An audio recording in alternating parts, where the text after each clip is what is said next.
It's a smack in the face for the people of London that that little guy, Sadiq Khan, is going to get a knighthood. What's he done for this city? And worse and worse. It's not safe to walk the streets, particularly if you're a woman.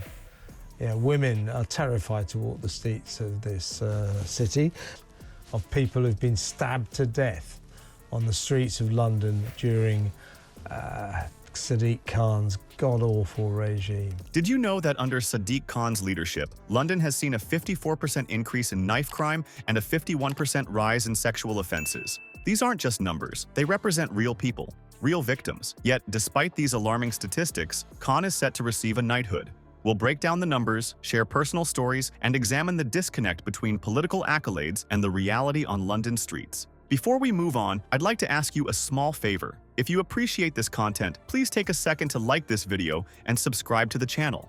Over 98% of you watch the videos without subscribing. It costs you nothing, but it makes a huge difference to us. So, did you click the subscribe button? Great, thank you so much. Now, back to the video. Sadiq Khan's election as London's first Muslim mayor in 2016 was a moment of hope and change for many Londoners. He promised to tackle the city's pressing issues head-on, focusing on affordable housing, improved transportation, and crime reduction. Khan's initial policies seemed to align with these promises, particularly his commitment to freeze transport fares. This move resonated with Londoners who had long struggled with rising living costs, positioning Khan as a mayor who understood the everyday challenges faced by his constituents. There's a petition now to stop this guy getting a knighthood. It's over the 100,000 mark.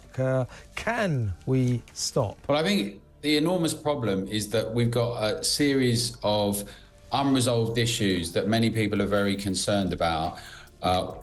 Everything from crime on the streets to the situation with housing. And we at Together, the Together Association did a big piece of work with Ben Pyle, 2 reports that at first people were nervous about because people couldn't quite believe that perhaps the mayor's office would just blatantly lie. However, the honeymoon period didn't last long. As Khan's tenure progressed, a gradual shift in public perception began to take hold. The mayor's controversial decisions, particularly the expansion of the ultra-low emission zone, ULEZ, became a lightning rod for criticism. What started as a well-intentioned environmental policy in central London soon ballooned into a citywide scheme that many viewed as a financial burden rather than an ecological solution.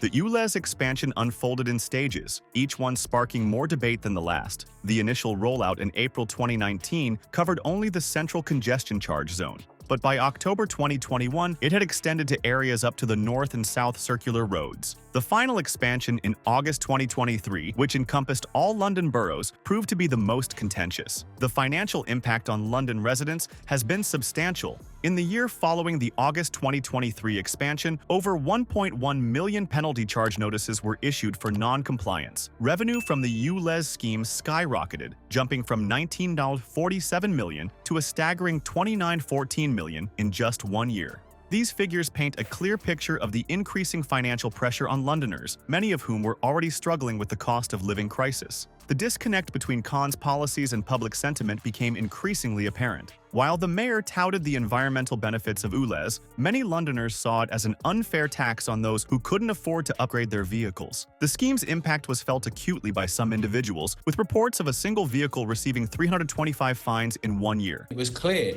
that they basically gaslit us and told us that this thing was happening, and it was absolutely not true. So he's lied about that to try and usher in measures that were just going to charge and survey us. We're having the public being deep-pocketed and surveyed more.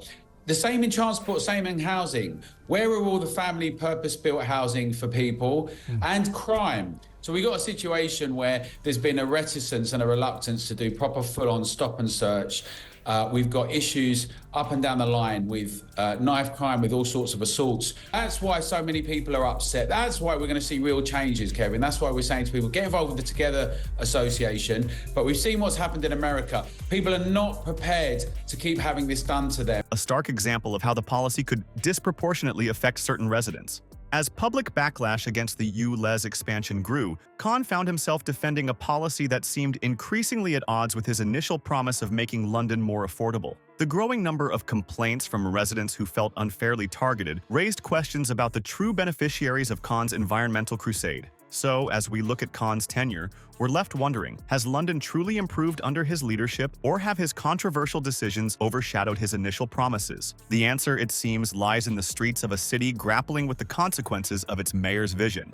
As Khan's accolades pile up, London's streets tell a different tale, one of rising crime and growing unease. Despite the mayor's claims of success, the numbers paint a troubling picture. Since Khan took office, London has seen a 54% increase in knife crime and a 51% rise in sexual offenses. These aren't just cold statistics. They represent real Londoners whose lives have been irrevocably changed. Comparing London to other major UK cities reveals even more alarming trends. While cities like Manchester and Birmingham have also grappled with crime, London's surge stands out. The capital has become a hotbed for gang-related violence and public shootings, drawing widespread media attention and public concern. High-profile crimes have become all too common under Khan's watch. Take the recent spate of gang-related stabbings in broad daylight, or the shocking drive-by shootings that have left communities reeling.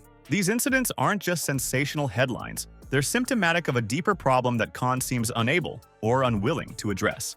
Adding fuel to the fire is the controversy surrounding Khan's personal security measures. While Londoners face increasing risks on the streets, their mayor moves about in an armored car, flanked by bodyguards, with 24-hour security at his disposal. The stark contrast between Khan's protected bubble and the reality faced by average citizens has not gone unnoticed. It begs the question, how can a mayor who requires constant protection claim to have made his city secure? Yet, in the face of these mounting issues, Khan is set to receive one of the highest honors in the land, a knighthood. The announcement has sparked outrage among Londoners, who see a glaring disconnect between this accolade and the city's crime-ridden streets. Social media has exploded with frustrated citizens questioning the criteria for such honors. "Sir Sadiq? More like Sir Failure," one viral post quipped, encapsulating the mood of many. As we grapple with the meaning of honor in politics, we're left to wonder, what does it say about our system when a leader presiding over rising crime rates and growing public discontent is rewarded with a knighthood? Perhaps it's time to reassess what we truly value in our political leaders and demand more than empty accolades and broken promises. As we wrap up this exploration of Sadiq Khan's tenure, the disconnect between his impending knighthood and London's current state is glaring. While Khan basks in the glow of royal recognition, Londoners grapple with rising crime rates and the financial burden of his policies. It's a stark reminder that political honors don't always align with public welfare. This situation begs us to question the criteria for such accolades. Should we not demand more from our leaders than grand gestures and lofty titles?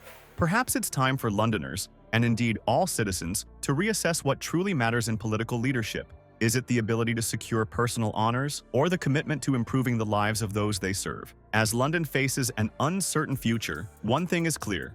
The city needs more than knighthoods and political pageantry. It needs leaders who prioritize the safety and prosperity of its residents over personal accolades. The question remains, will London's next chapter be written by those who seek titles or those who seek genuine change?